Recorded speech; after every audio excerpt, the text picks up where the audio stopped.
Bismillahirrahmanirrahim. Assalamualaikum warahmatullahi wabarakatuh. Alhamdulillahirabbil alamin. Segala puji bagi Allah Subhanahu wa taala atas segala nikmatnya. Salawat beserta salam semoga selalu tercurah kepada junjungan kita Nabi besar Muhammad sallallahu alaihi wasallam. Apa kabar para sahabat histori? Semoga kesehatan, kebahagiaan, dan rezeki yang melimpah selalu mengalir untuk para sahabat semua.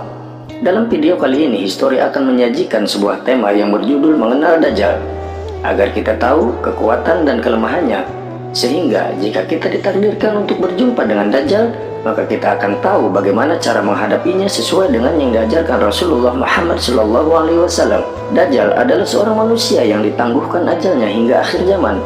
Dia diberikan kekuatan, kelebihan yang luar biasa oleh Allah Subhanahu wa Ta'ala, dengan tujuan untuk menguji keimanan umat manusia di waktu yang telah ditentukan. 4 makanan orang-orang beriman di akhir zaman ketika Dajjal keluar nanti adalah T4, yaitu tasbih, subhanallah, maha suci Allah; tahmid, alhamdulillah, segala puji bagi Allah; tahlil, la ilaha illallah, tiada Tuhan selain Allah; dan yang terakhir yaitu takbir, Allahu Akbar, Allah maha besar. Apakah bisa kenyang? Tidak. Di akhir zaman nanti orang-orang beriman akan menjadikan zikir sebagai senjata untuk tetap bersabar dari fitnah Dajjal dalam kelaparan dan rasa haus yang teramat dahsyat. Di hari itu orang-orang beriman akan selalu berpuasa sunnah. Saat Al-Masih Dajjal keluar nanti, orang-orang beriman hanya akan bertahan dengan berzikir. Dikarenakan semua makanan yang ada di bumi, langit, dan dunia seisinya akan dimonopoli oleh Dajjal laknatullah.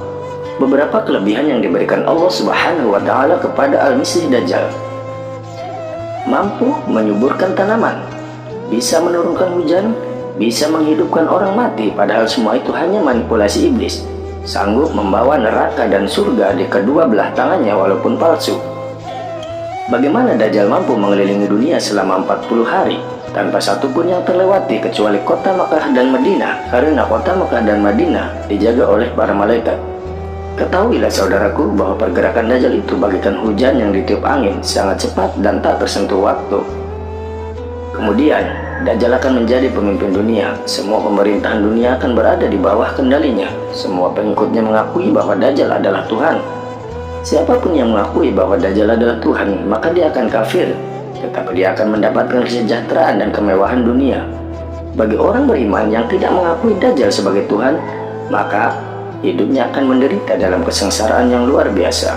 Satu pesan dari Rasulullah SAW: jika kalian berjumpa dengan Dajjal, maka bacalah 10 ayat pertama dari surat Al-Kahfi.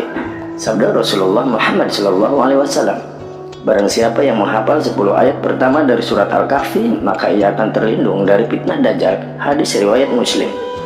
Waktu Dajjal keluar nanti, setiap manusia harus melindungi dirinya sendiri, karena tidak seorang pun yang bisa menolong dan membantunya. Bahkan jika seorang ibu ingin menolong anaknya pun tidak akan bisa. Jika kita bersembunyi di dalam air pun kita tidak selamat dari Dajjal. Syekh Jainul Asri berkata bahwa kekuasaan Dajjal itu meliputi darat, laut, udara. Kita tidak akan bisa lari dari Dajjal. Dajjal takut dengan suara azan. Jika Dajjal sedang membuat sebuah benteng dan mendengar suara lantunan azan, niscaya akan musnah dan hancurlah benteng tersebut. Dajjal buta matanya sebelah dan akan ada tulisan kafaro di dahinya setelah dia mengakui bahwa dirinya adalah Tuhan. Dajjal akan keluar dengan membawa surga dan neraka. Neraka adalah tempat kesengsaraan abadi dan surga adalah tempat kebahagiaan penuh kenikmatan tanpa batas. Namun nerakanya Dajjal adalah surga dan surganya Dajjal pada hakikatnya adalah neraka yang penuh siksa. Dajjal akan dibunuh oleh Nabi Isa alaihissalam di Babylon, Palestina, setelah 40 hari menguasai dunia dari sejak kemunculannya. Amalkanlah 10 ayat pertama dan 10 ayat terakhir dari surat Al-Kahfi. Niscaya kalian akan selamat dari fitnah Dajjal. Hadis riwayat Muslim. Dari Abu Umamah, Rasulullah SAW bersabda, wahai sekalian manusia, sungguh tidak ada fitnah yang lebih besar dari fitnah Dajjal di muka bumi ini. Dari sejak Allah menciptakan anak cucu Adam, tidak ada satupun Nabi yang diutus oleh Allah melainkan akan memperingatkan umatnya mengenai dahsyatnya fitnah Dajjal. Sedangkan aku adalah Nabi yang paling akhir dan kalian juga umat yang paling terakhir. Maka tidak dapat dipungkiri bahwa Dajjal akan muncul di tengah-tengah kalian.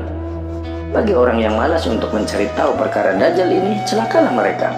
karena mereka tidak tahu betapa dahsyat dan luar biasanya huru hara fitnah yang akan ditimbulkan oleh Al-Masih Dajjal. Terkadang merasa heran melihat orang-orang yang meremehkan perkara Dajjal. Dulu, para kiai kita selalu menangis dalam setiap doanya agar diwafatkan sebelum Dajjal muncul, saking takutnya akan kedahsyatan fitnah Dajjal. Saudara-saudaraku, para sahabat historis sekalian, jika video ini bermanfaat, silahkan untuk di-share di media sosial yang sahabat miliki dan tag teman-teman sahabatku semua di kolom komentar.